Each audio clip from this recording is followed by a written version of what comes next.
Can people hear me at the back? Yeah, you're all good? We just turned on the air conditioning, so it will cool down in a minute.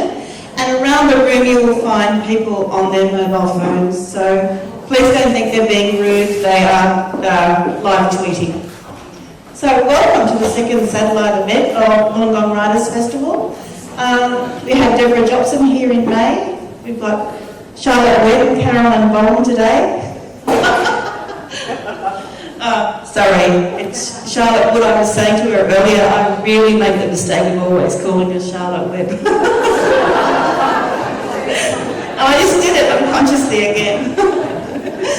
So I'll start with the acknowledgement of country.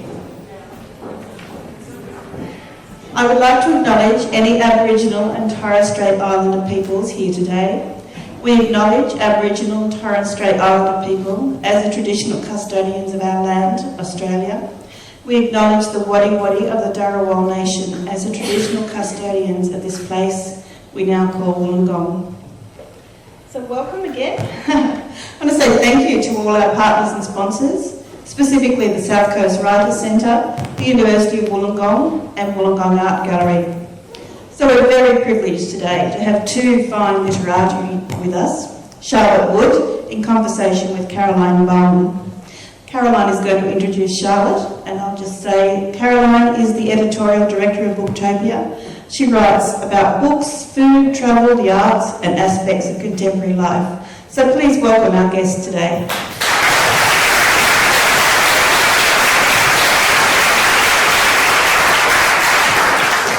Thank you very much, Linda. Am I on? Yes. Okay.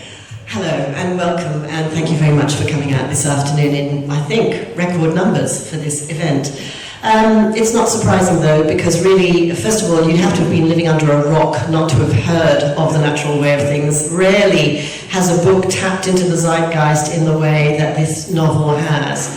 And it's provoked many, many very heated and passionate conversations. And so I hope that we're going to have another one of those today. The timing of this event could not be better. This week, Charlotte was in fact awarded her doctorate, so that I can now introduce her to you as Dr. Wood. And she's also just been published in the last 10 days, I think, or so, in the UK, and is just being published almost as we speak in the US next week, okay. And already the book, not surprisingly, has been getting rave reviews and previews in both the US and in the UK. Of course, just a couple of months ago, Charlotte also won the Stella Prize. She's also the winner of the Indie Book of the Year Award, and there are many other awards, too many to mention, that she's won and that she's also shortlisted for, including, of course, the Miles Franklin Award. She's also, last week, just taken up a new Writer-in-Residence Fellowship. She's the first person to win this fellowship at the Charles Perkins Centre at Sydney University, and we might hear something about what she's doing there if we get time.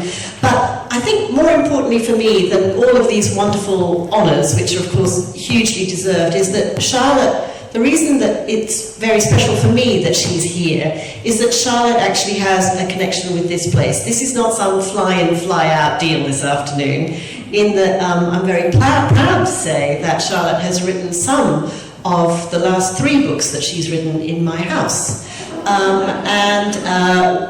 One of the wonderful things about having Charlotte write her wonderful books in your house is that she leaves you something great in the fridge or in the freezer. So, and in fact tonight she's cooking me dinner.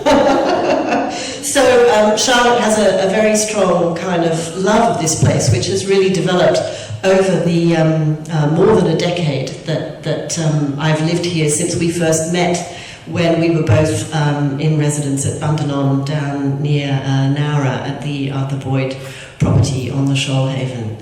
And on Instagram, Charlotte's handle, or her name, is Charlotte Sees Things.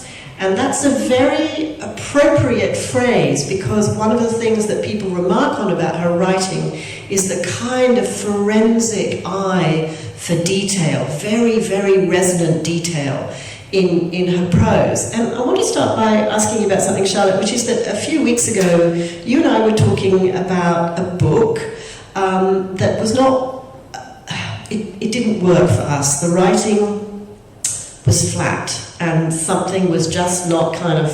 I'm trying to remember. You don't need to remember what it is, and obviously I'm not going to say who it's by. But the thing that you said to me that I thought was really telling and relevant to this handle, Charlotte Sees Things, is that you said that the writer didn't see things and wasn't looking properly. And given that you do have an extraordinary eye for detail, I was just wondering whether you could talk a little bit about how you notice, what you notice, and whether that is something that you've refined over time, or whether you think that's something that you've always done. Tricky. Oh, I hope this... Can you all hear me okay? Great. Thank you for coming. I'm astounded that so many people are here. And Linda, people call me Charlotte Webb all the time. I get mail delivered to Charlotte Webb. So it's kind of nice. Noticing. I think all writers need to notice very carefully, and I'm vaguely remembering the book we were talking about, and I think it was some problem with sort of looking at things in outline. It was sort of... general. Yeah, rather than specific. And I think, wasn't it Chekhov who said, only in the specific can you find the universal? And I think when you're writing anything, to enter into the world of what you're doing, you need to sort of immerse yourself in it and look at it very closely. So with the natural way of things, that sense of being in the landscape and in the buildings, in the clothes, it's a sensory thing, it's not just visual, I think. Although this week I've been reminded of sound that I'd sort of forgotten about, because our mutual friend, Elsa Piper, who's a wonderful former actor and now writer, and she's just read the audiobook of The Natural Way of Things. And she and I did a conversation to go on the end of that recording, and she was asking me about how much did I pay attention to the sound of the voices of my characters. And I realised that I think I've missed out on that. I have a lot of ambient sound. People who read a book will know about birds and that sort of stuff, but and the book that I'm writing now, she made me think, oh, I've got to really think about what each of these women's voices are like. But I think that sort of noticing is essential for any writing, and maybe any art, actually. You went in this week to do a little interview as a kind of featured extra at the end of the reading of the book, and Elsa told me that you got teary when you were talking to her about the book, and I was just wondering what it is now, having written the book, sent it out into the world, seen that it draws, big crowds, rave reviews, etc. What it is that made you cry about your characters and your story? It wasn't talking to her, it was listening to the reading. So I listened to the first 10 minutes of her reading of the book, and it was such a strange thing. I just found myself, I got very emotional, I was really shocked. And it was because I felt that these girls were real. I mean, I feel emotional talking about it. It was like, it had nothing to do with me. And that they were, and I felt afraid for them, and I felt that it was just very strange. It was a step in my separation from the book that I thought had already happened, but it was like, oh, they're out there somewhere in there, and I could enter into the story of it in a way that when you write it, all you're looking for is how to do it, and when I look at, when I do readings and things on the page, I sort of think, oh, I wish I'd, done this or done that, or it's not quite there, but I couldn't do it anymore, so I had to let it go. But hearing her read it was like, oh, it's actually working. It was amazing. I was so unprepared for being emotional. Well, you mentioned there that it made it feel as if the girls were real, and I guess that in two ways they are real. So for the benefit of the people who haven't read the book yet, we should just talk about the reality that the girls, as you call them, are based on. And that is, first of all, let's talk a little bit about Hay, and then let's talk about the contemporary stories that were circling around you as you were writing the book. So would you like to do that? Sure. So this book is set in a prison for girls, for young women, late teens, early 20s. And then they wake up out of a sort of drugged state and find themselves captive in this place in the middle of nowhere in Australia. And they don't know why they're there or who these people are holding them there, etc. But the first glimmer for the story came to me when I heard a radio documentary on good old Radio National, on the Hindsight program that no longer exists, about a reunion of women who had been incarcerated in a place called the Hay Institution for Girls. And it was in the town of Hay in far west New South Wales in the 60s and 70s, and it was an offshoot of the Parramatta Girls' Home that you might have heard about. But Parramatta was a terrible place. Hay was much, much worse. And the girls, so I really only just heard that documentary. I didn't do really any further research about Hay, but in that documentary, which is produced by Anne Arnold, it's still online, it's fantastic if you have the courage to listen to it. They explain that lots of the girls at the Parramatta Girls' Home caused a riot. They were on the roof of the home protesting about the conditions of being held in this place. And so then the authorities, which is our state government, picked out 10 girls and who were officially called the 10 worst girls in the state, and drugged them and put them on a train and took them out to Hay, to this 19th century prison that had been decommissioned. It was a prison for adult men, but it had been decommissioned on the grounds that it was inhumane to keep adult men there. So they reopened this place and locked away these teenage girls. And so that was the official punishment, was being locked up there. Utterly sadistic, unofficial punishments took place. But also the official punishments included things like they were never allowed to look up from the floor. They had to just keep their eyes down the whole time, never allowed to lift their heads. They had to march everywhere. They were never allowed any closer than, a yard or something to each other, so that they couldn't form friendships or, speak in private. They weren't allowed to speak. They had to do hard physical labour, things to send you mad. Like one of the things was they had to build a crazy paving path to the superintendent's office, and they built it, and then they were told to smash it up.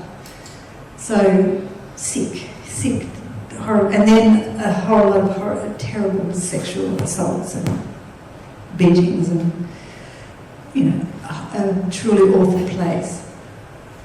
The thing that sort of lodged in my mind when I heard the documentary was that many of the young women who were in Parramatta and who were then in Hay were put there because they had been at home or in the community where they'd been sexually assaulted in some way or, interfered with, or their father had raped them or something, and they told somebody.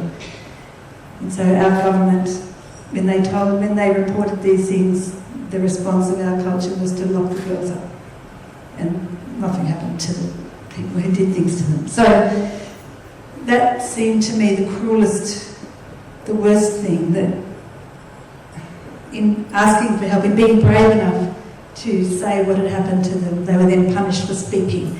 And it was the punishment for speaking that sort of just kept going around and around in my head. So I can't remember where we go. Well, then I was going to ask you about the contemporary stories, which we were all reading about in the media around the kind of subject of so-called slut shaming, which added fuel to the fire.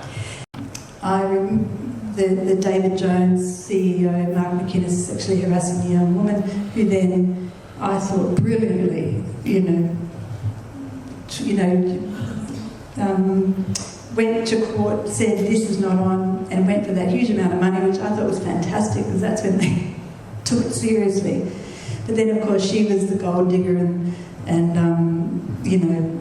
remember Caroline and I were at a first aid course, a weekend first aid course. And do you remember that young woman?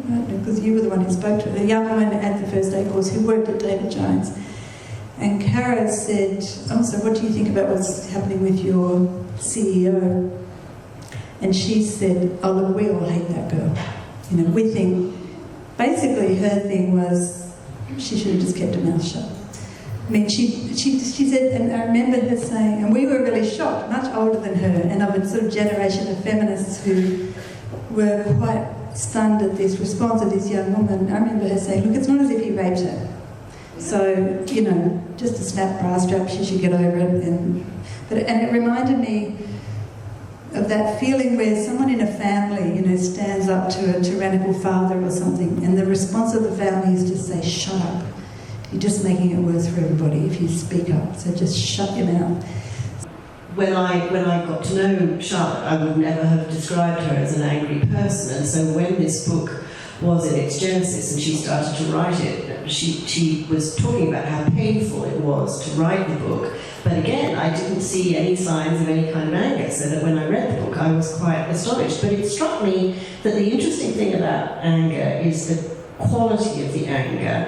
So when I talked to Lionel Shriver, who is another very angry writer, and you can see the ferocity on the page, and that's what makes her such a thrill to read, I asked her about that, and she said, "I am fueled by anger, but my anger is exploratory in that I like to look for something that I'm not sure about, so that I feel conflicted about." And she used immigration as an example. She said, "I have sympathy for the people pouring across the border from Mexico into America looking for a better life, but I also feel that there has to be a limit and that we can't take everybody." And so from her point of view, that tension, exploring how she feels about that, is a kind of tension that she finds very useful. And similarly, I think, you know, that's what's driven a lot of the issue-based writing that Lionel has done.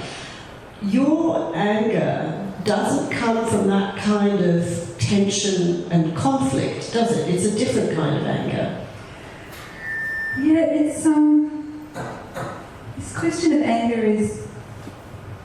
it's difficult because I still feel like I want to say, "I'm not angry," you know, because women are not allowed to be angry, and you sort of, you know, if someone describes you as angry, it's like, "Oh, I've lost the argument already. I'm not allowed to be angry. I have to be controlled and all that." And I hope that the anger is controlled in my book. But there are certain things that I think, if you hear about that army incident and you are not angry, there's something really, really, really wrong with you. And if you hear about what happened in Hay and you're not angry about what happened to those women, there's something wrong with us.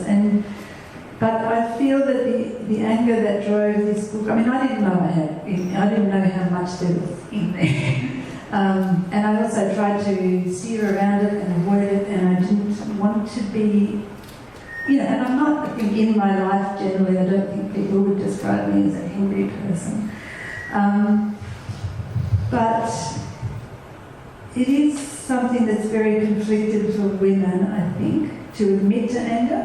And I heard this fantastic expression. I was reading Gloria Steinem's essay called Doing 60 and 70.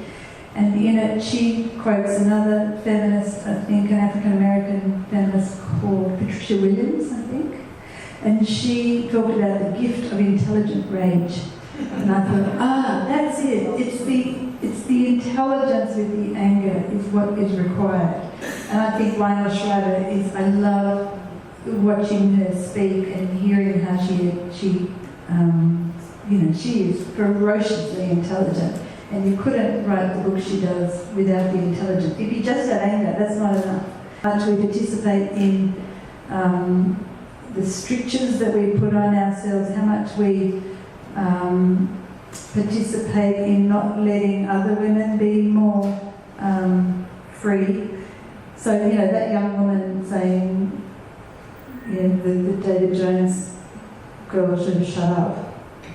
I'm very interested in that sort of tension way, like what's going on there. That's sort of the problem solving, or, you know, digging down to find the cause of it. And I think, you know, a lot of people don't like this book. A lot of people have loved it, but a lot of people don't like it. And I think the ones that don't like it, it's that they don't like. It's the It's the conflicted idea that the women are not all united against... I didn't want to write a good feminist book. I didn't want to write a book that said all the right things about feminism, because I think life is much more complicated than that. We might come back to some of that because it is very juicy material, but it sort of led you, I think, to think beyond the book or after the book about these issues in a wider sense. And I've certainly noticed that when we've talked about books over the years, the kind of tone and voice of writer that you like is what I would call a vinegary woman. A woman who sort of has a slightly sour or sort of sharp, yes, a sort of, a vinegary view of life. And I suppose you would see that in a book like, say, Elizabeth Strout's On the Kitteridge, which is one of the books that we both absolutely adore. And that's led you to think about feral women. And I was just wondering whether you would like to talk a little bit about these so-called feral women and what defines a feral woman. Yeah, I came to this phrase, feral women, with my friend Lucinda Holdforth, who's a writer and was working for Qantas on a book. Well, she was working for Qantas and she wrote a book that was then completely suppressed and it was in the Supreme Court, etc. And one of the words that was used about her was, I think she said that she was prepared to go feral. And it's disobedience, basically. And I recently read the Elena Ferranti interview in the Paris Review. I am the only remaining person in the world who hasn't read the Ferranti books because I need some time to read them, and I'm not just going to go down the rabbit hole of reading them and not doing anything else for weeks on end. But Elena Ferranti said, to be a writer you need maximum audacity, maximum ambition and programmatic disobedience. And I love that, programmatic disobedience, and that's what being feral is, I think. And so with Lucinda and Carol, I've now been developing this list of who's feral and who's not feral. And the feral people are the ones who are not beholden to anybody. Lionel Shriver is totally feral. I think Germaine Greer is feral. But other people who are very powerful and not necessarily feral, like I would say that Clementine Ford is not feral. And I would say that Gloria Steinem is not feral. I would agree with that, yeah.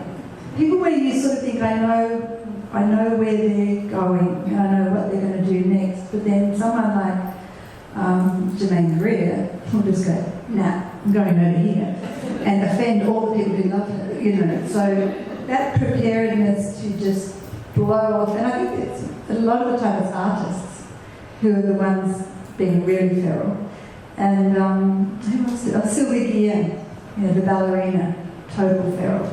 Fantastic. So this was a woman who in her career just was characterised in the press as being difficult and saying no to things all the time, but in fact, once you realised what she was saying no to, you realised that it was always in the service of her art. And I think the other big one for you was Louise Bourgeois. Louise Bourgeois, I don't know how many people know of her art. Obviously Lizzie Dove knows. And other people know. She was a conceptual artist, I think is that what you would call her, a sculptor, making very weird, enormous sculptures and installations of all different kinds. And the ones that I was looking at when I was writing this book were called her cells. And they were giant cages, sometimes with enormous spiders on the top of them.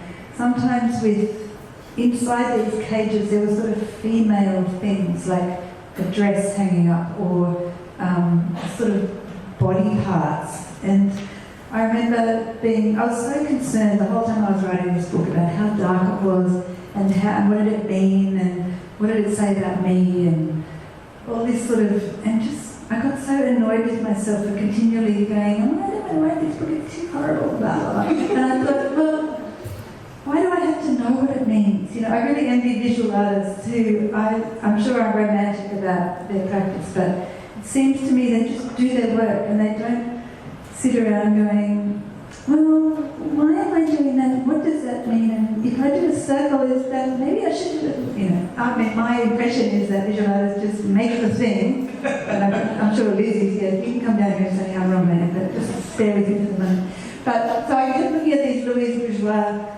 pages and things and thinking, she didn't sit around whinging about it, she just thought, I'm going to make a cage and hang a uterus in it.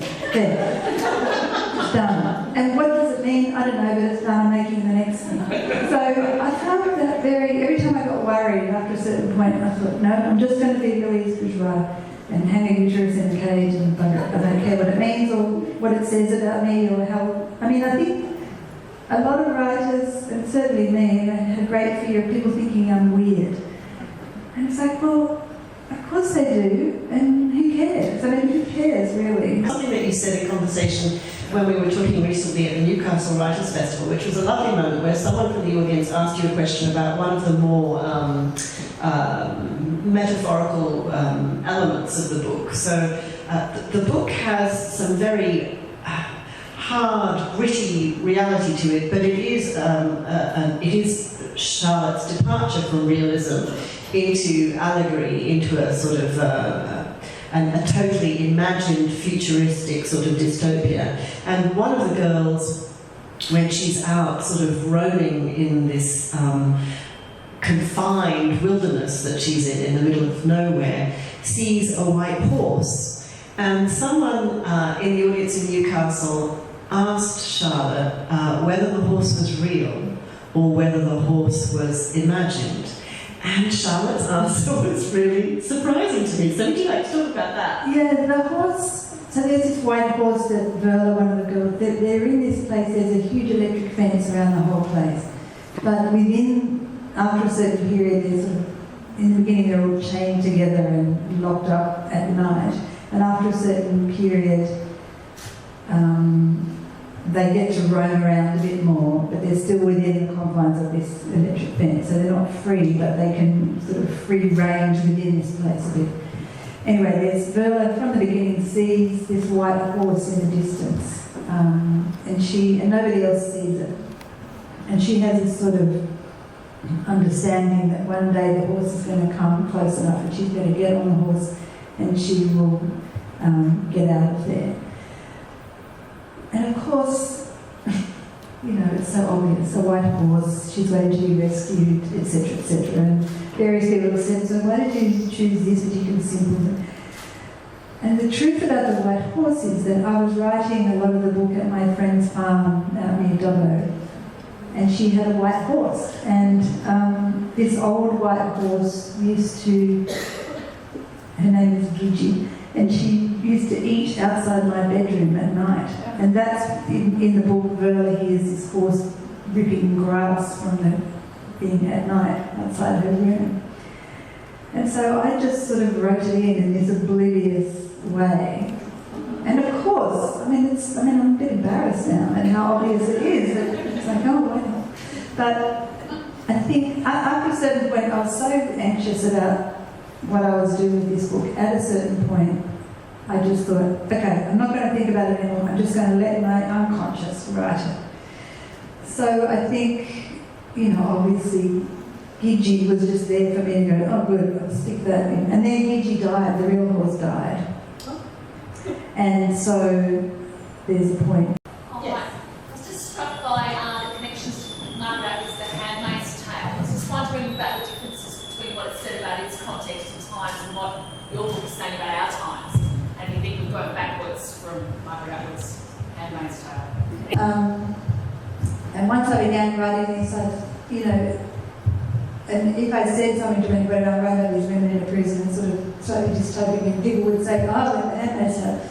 So I knew that I couldn't read it until I finished writing my book. So I didn't, and in fact I listened to the audio book of it when I was writing my PhD. And it was fascinating because I thought, wow, she's so much tougher than I am. Like she went in really hard on the women, on women's violence to each other. And I thought that was very interesting because I was very worried about saying bad things about women. And after I heard it, I thought, oh, I could have gone in a bit harder actually, but One interesting thing that Margaret Atwood said about The Handmaid's Tale is that, yes, it's a sort of wild, crazy dystopia, imagined thing. She said nothing that happens in this novel has not been done to women in the real world. And and terribly violent, awful things happen in that book. And I suppose I feel very heartened by that book existing and the way she's spoken about The Handmaid's Tale, because it's the same. When some people said how terribly violent my book is, and violence has certainly happened, and I think there is always the threat of violence in my book, but it actually doesn't have any graphic. A lot of people talk about it as if it's full of rape scenes or something, and it absolutely has none of that. I was really, really, really certain that I didn't want to put anything graphic of that nature in it. Although you can't escape the psychic threat of it is always there. And now I've completely lost my train of thought. But the things that happen in Hay are much, I actually didn't want to write about Hay because I couldn't go there to the bleakness of what happened there. So the things that happen in my book are far less awful than what we have done. And I think it was Prima Levi who said it happened, it can happen again. I wondered, Charlotte, did you get any feedback on early drafts that said that's a terrible way to go about it, I would act like that, portray it like that? I had any feedback in the editorial process to say that I shouldn't write that way about women, and that, do you mean that they should be nicer or... Yeah. No, because I have an amazing publisher who's totally feral herself, and Jane Holfreman, and she, when I was writing the book, a lot of the time I kept thinking, no one's going to read this book. It's so dark, it's so creepy, but I knew that Jane would like it. And that, to have that as a writer, to know that a publisher is on your side and will stick up for you. And I remember saying to her, I'm writing this really weird, creepy book about kind of prison and women. She said, oh, sounds great. But I'm lucky, I know that. And I know the whole likability thing of all fictional characters is a bloody scourge on our reading society, and I think it should be resisted at all costs. So we have run out of time. I think you can see why Charlotte is so in demand at writers' festivals all over the country, and I'm sure that you join me in wishing her the best with the Miles Franklin ahead of her and various other prizes that the book is up for. Will you please join me in thanking Charlotte?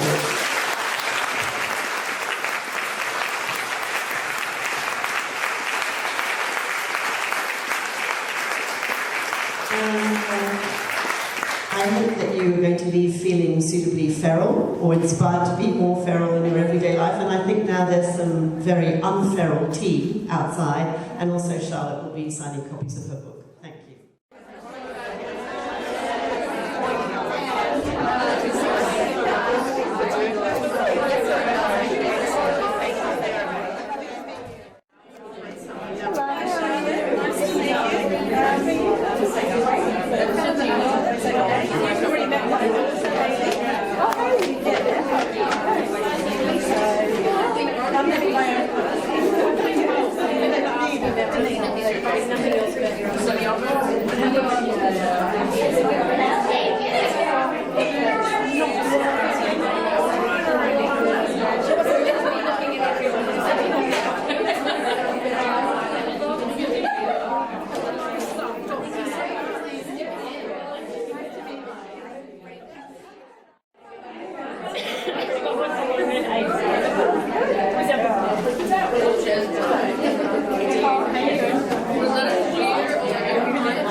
And that is when my niece is Jacqueline and Charlotte.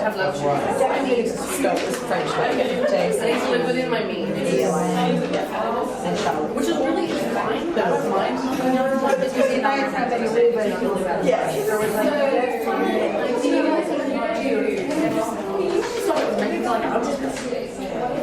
Let's not go out. Let's just stay home and play our game. I really should want. Yeah. $3 bottle of wine. And that's for me. They're for me. But you don't have to sign all of them. Yes, of course I do. And I'm Jacqueline. You're Jacqueline. Yeah. Yeah. Can I put Farrell? You can. Yeah, I thought that was quite funny. What are you going to get?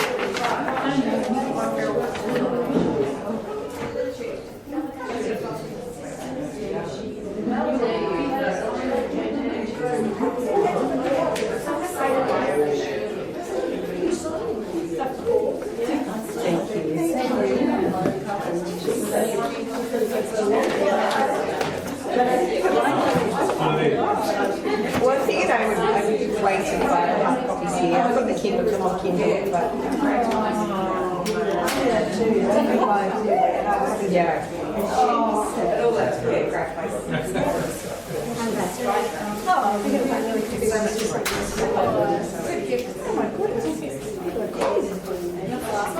Did you record the talk at all? Like, do you record the podcast?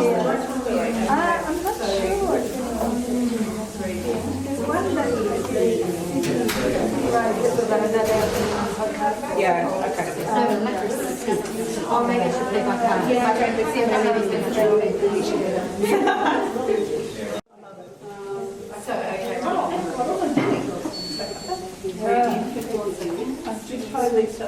Don't worry. As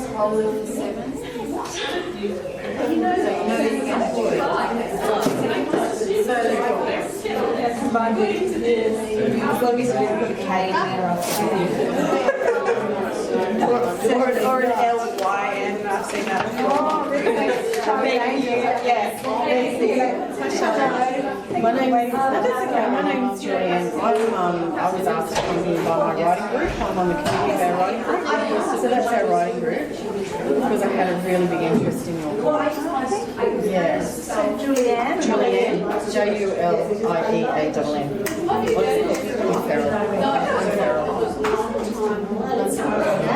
Yeah. And I was also wondering if I'd be able to get a photo of them all together for the writing page. Yeah, I'm also in the process of writing a story around misogyny. My ex-husband was a misogynist, so it was my experience being in an abusive relationship. You'd probably get that from everyone. I'm happy to wait until everything's finished.